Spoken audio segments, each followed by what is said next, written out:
sou Viviane Soares, professora de História e vou conduzir a aula de hoje. O tema da nossa aula é relacionado às representações europeias no Novo Mundo. Vamos apresentar um pouco a respeito dos imaginários que foram feitos pelos europeus com relação ao Novo Mundo e espera-se que ao final dessa aula você consiga realizar a leitura de análise e fontes, relatos de viagens de cronistas dos impérios coloniais como Pero Vaz de Caminha, descobridores como Cristóvão Colombo e viajantes em geral. E com essa análise a gente visa a construção de uma narrativa histórica. Contextualizando, de qual momento da história nós estamos falando aqui, né? Então, nós vamos trabalhar entre os séculos XVI e século XVIII. Vamos falar no momento em que a gente tem um grande volume de informações com relação ao que poderia existir aí, né, do outro lado do oceano, que a gente chama de Novo Mundo. Ao tratar de Novo Mundo, a gente está tratando mais especificamente da América. Ao tratarmos, então, da Era Moderna e Pré-Moderna também, que é o contexto que a gente vai falar, tanto pré-moderna, a Era Moderna e pós-moderna, a gente está falando de um período de uma série de transformações. Transformações no modo de pensar, transformações na ciência, um grande desenvolvimento tecnológico e todos esses avanços, eles tornam possível uma maior compreensão do mundo como um todo e uma transformação na sociedade, nas questões culturais, né, na questão aí do pensamento científico de forma geral. Encurtar as distâncias, desvendar a natureza, lançar mares antes navegados, foram apenas uma das poucas realizações desse contexto que a gente está tratando, né, deste período histórico. A razão e a ciência se estabelecem como uma nova forma de ver o mundo. Vários imaginários foram criados a respeito daquilo que era desconhecido. Então, ao tratar aí do oceano, ao tratar do Novo Mundo, ao tratar daquilo que se buscava, mas que não tinha informação ao certo, criou-se a ideia de que poderia existir monstros marinhos, poderia existir aí abismos, situações que colocariam à prova, né, todo o desenvolvimento dos marinheiros. Então, esses imaginários, eles crescem muito. Por quê? Num contexto em que as pessoas elas acreditavam mais no que ouvia do que elas viam realmente, elas acreditavam muito nessas histórias, né? E elas deixavam aí uma certa insegurança. Ao tratar de imaginário, dessa questão dos monstros, a gente faz uma relação da nossa situação atual. Se a gente fala hoje a respeito dessa pandemia do coronavírus que nós estamos vivenciando, fica muito para a gente próximo compreender o que o imaginário ele faz na vida das pessoas, né? É claro que hoje nós temos uma série de informações que nos ajudam a compreender melhor, mas mesmo assim nos vemos permeados de uma série de histórias que nem sempre estão relacionadas com a ciência e que deixam a gente inseguro, que causa um medo muito grande, né? Que causa aí uma instabilidade emocional nas pessoas. Se hoje, com todo esse conhecimento que nós temos, essa sensação está muito presente, vamos pensar nessa época que a gente está tratando aqui, século XV, XVI, como era para as pessoas lidar com algo que elas ouviam falar de uma maneira bem pesada, vamos dizer assim, né? Aquela questão de gerar medo mesmo. Como seria lidar com isso tudo nesse contexto que a gente está falando?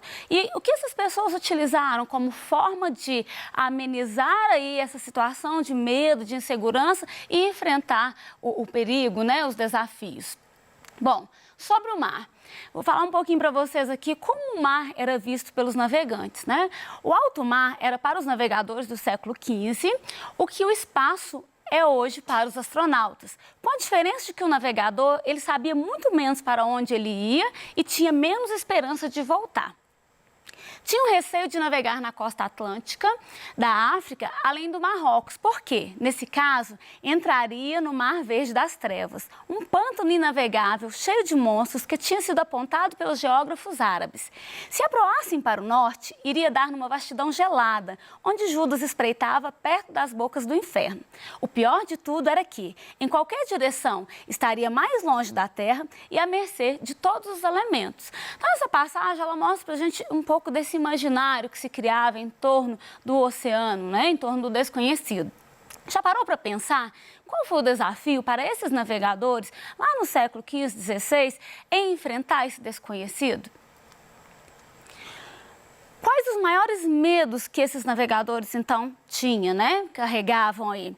A ideia de que o oceano ele era conhecido como mar tenebroso, né? De que as pessoas que iam não voltavam, que existiam monstros que consumiam os navios ou que sopravam até que a embarcação virasse, né? A questão também dos abismos, que chegariam a tal ponto e o navio ele cairia num abismo sem fim. A gente traz algumas imagens que nos ajudam a compreender aí um pouco essa questão dos imaginários. Então aqui a gente tem aí um peixe que mais parece com um monstro, né? A gente vê que nas entranhas dele a gente tem várias pessoas. A gente tem também aqui uma embarcação sendo levantada por um monstro. E todas essas imagens e as falas que permeiam essas imagens, elas estavam muito presentes na vida desses navegadores. Aqui é a imagem do abismo, né? Dentro daquela ideia de que a Terra era plana, imaginava-se que se ela fosse, né, plana mesmo, como um prato, vamos dizer assim, chegaria à borda, chegaria a um final. Então existe um medo muito grande que ao chegar nessa borda, a embarcação então caísse, como a imagem aqui traz pra gente aí uma representação. Entretanto, gente, mesmo a gente falando de todos esses medos, de todas essas lendas, esses navegadores, eles se arriscavam. E o que será que fazia com que eles enfrentassem todos esses medos, todos esses imaginários e se lançassem para o mar, né? Já dizia aí Fernando Pessoa, navegar é preciso, viver não. Tratar dessa fala dele nos faz pensar, né? Naquele momento, a navegação era tão necessária ou tão desejada que a própria vida ela era colocada em risco. Pensando nessas motivações, do porquê das navegações, como é que eles se arriscavam tanto, a gente se volta para a questão do Oriente e as riquezas que esse Oriente oferecia. Então, muitos navegadores buscavam riqueza nesse Oriente, né, já que o comércio aqui era muito forte. E só que as rotas que levavam a essa região, as rotas mais fáceis, elas já estavam sendo dominadas, tanto por navegadores genoveses, venezianos, que controlavam aí a rota que passava aí pelo mar Mediterrâneo. Então, era necessário buscar um novo caminho para se chegar a esse Oriente. Então, essa busca desse novo caminho, as possibilidades de facilitação do comércio, de maiores lucros, ela serve como um incentivo maior para esses navegadores.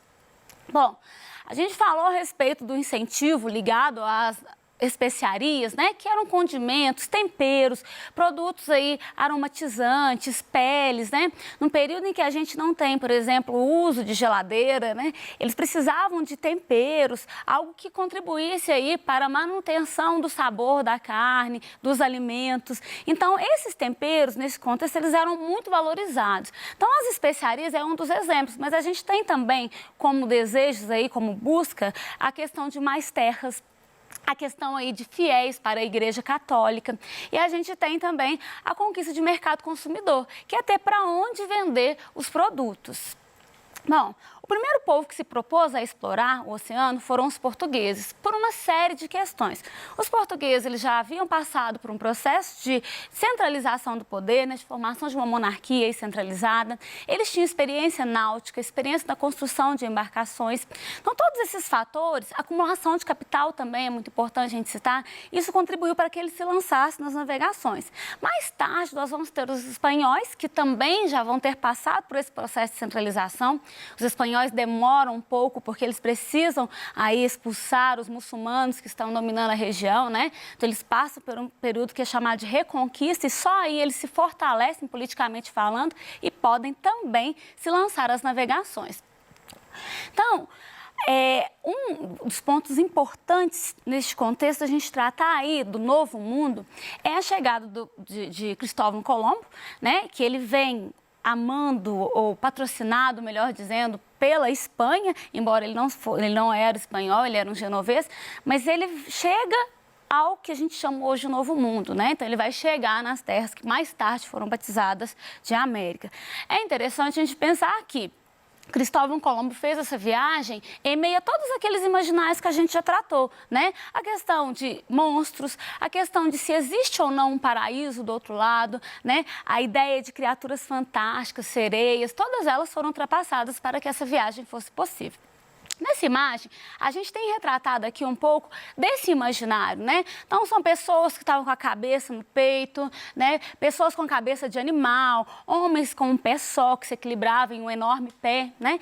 Todos esses imaginários, eles estavam localizados, vamos dizer assim, na região do Oriente, né? Na região da Índia. E à medida que esses povos iam chegando nessa região e descobriam que lá não existia, de fato, aquilo que eles acreditavam existir, eles começam meio que deslocar esse imaginário para outras terras que eles não conheciam. No caso aqui, a gente está falando do Novo Mundo. Então, eles já começavam a entender que se não estava lá, né, e já que eles precisavam acreditar que aquilo existia, então eles colocavam esses monstros, então, no Novo Mundo. Era no Novo Mundo, na visão deles, que encontraria esses monstros. O Novo Mundo, ou continente americano, então, passa a ser o reduto, onde estariam aí todos esses seres que habitavam o imaginário europeu. A gente vai ver aqui agora um trecho do Diário de Cristóvão Colombo. Esse trecho nos ajuda a compreender um pouco dessa ideia, né, de como eles percebiam. Então, tá lá, quarta, 9 de janeiro, à meia-noite levantou as velas com o vento sudeste e navegou para o leste-nordeste.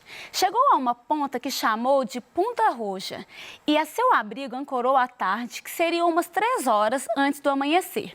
Ontem, quando o almirante ia ao Rio del Ouro, disse que viu 3 sereias que saltaram bem alto, acima do mar, mas não eram tão bonitas como pintam e que, de certo modo, tinham cara de homem. Esse relato ele está no Diário de Cristóvão Colombo e ele levanta algumas questões para a gente.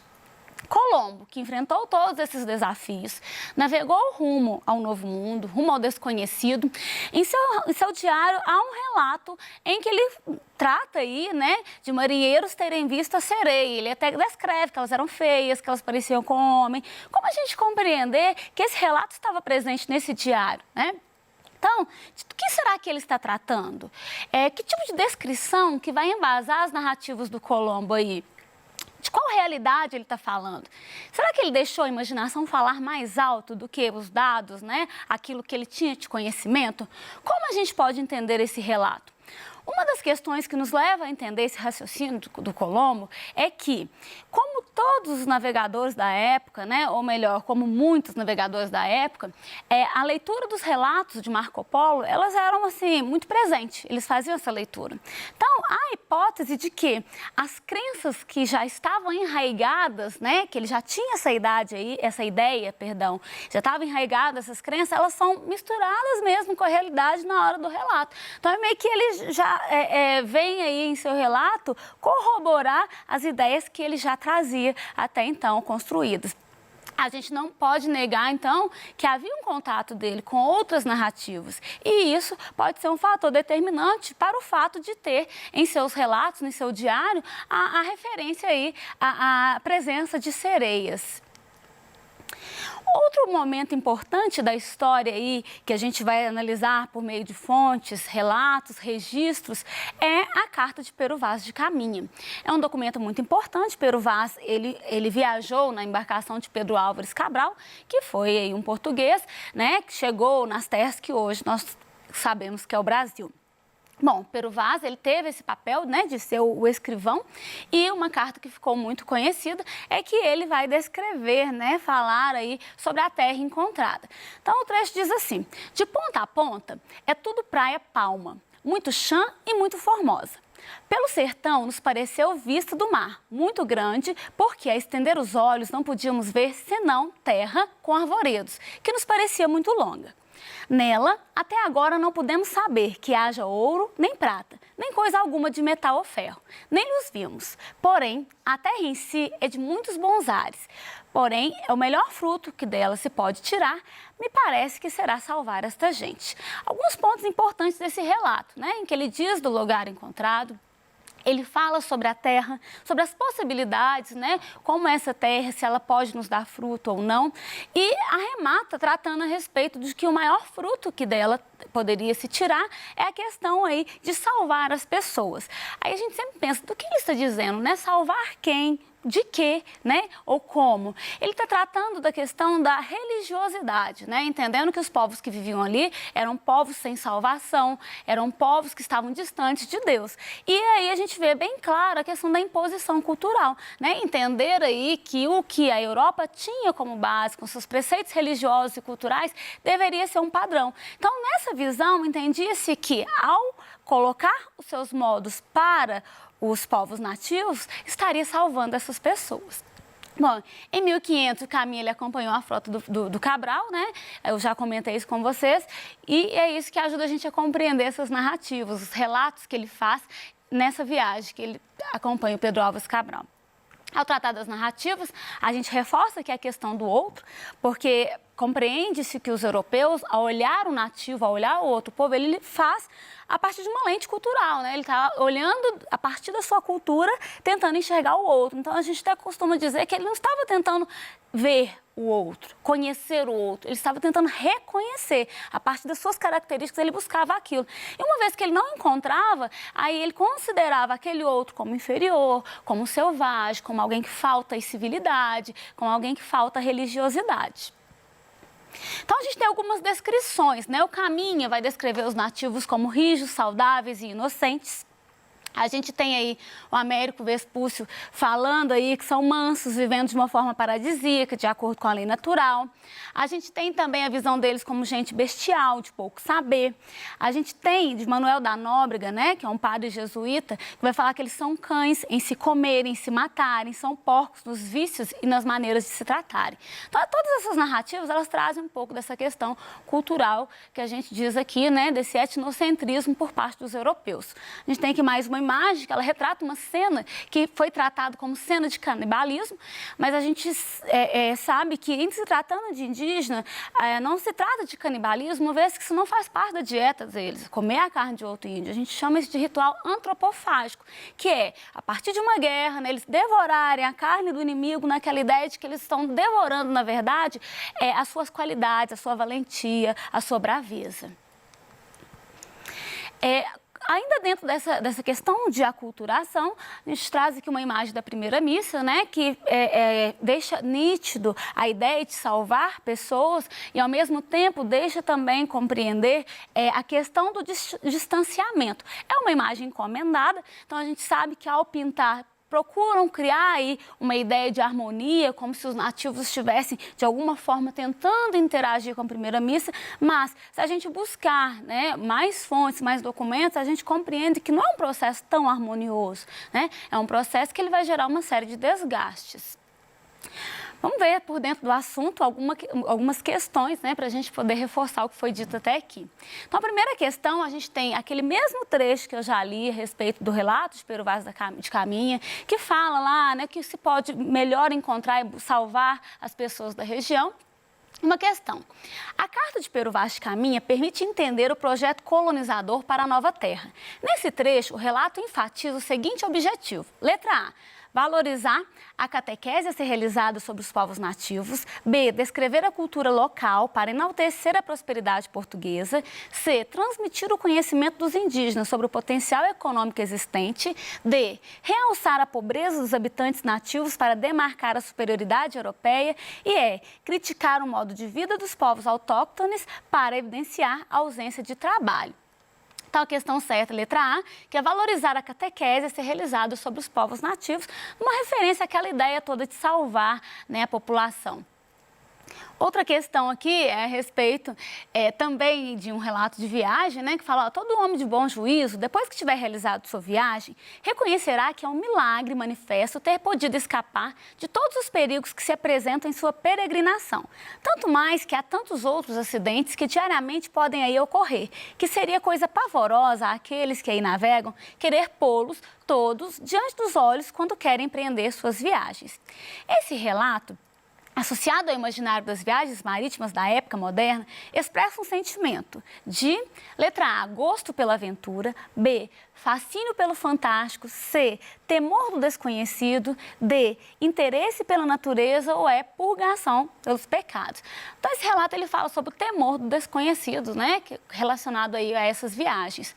Por fim, deixo aqui um mapa conceitual, né, o tema central dele, representações europeias do Novo Mundo. A partir desse tema central, você pode elencar as ideias que foram mais importantes nessa aula, que te remete a esse assunto aí, facilita a compreensão. Aqui tem algumas opções, né, sobre o contexto, o novo mundo, a questão do imaginário, monstros, sereias, abismos. Você pode acrescentar com as ideias que forem mais importantes. Fique ligado na nossa próxima aula. Vamos trabalhar um pouquinho sobre o circuito dos tráficos de escravos no Novo Mundo. Até lá!